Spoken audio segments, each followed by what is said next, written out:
Squad special officer Chiranjeevi IPS.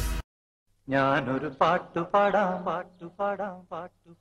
നീ ജനിച്ചാൽ അന്നു ഞങ്ങൾക്ക് ക്രിസ്തുമസ്, നീ മരിച്ചാൽ ദുഃഖ വെള്ളിയാഴ്ച. ആര് പറഞ്ഞു ഞാൻ കണ്ടത് രാക്കനവാണെന്നാരു പറഞ്ഞു.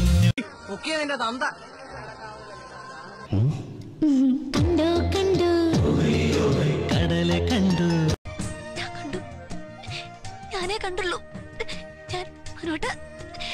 ഞാൻ മാത്രമേ കണ്ടിട്ടുള്ളൂ. ഓണവില്ലിൻ തമ്പുരുമീട്ടും വീടാണീ വീട്, എന്നും പൂക്കണി വിടരും വീടാണീ വീട്. വീട്ടിൽ കയറിയ നിന്നെ ഞാൻ പെട്രോൾ ഒഴിച്ച് കത്തിക്കും.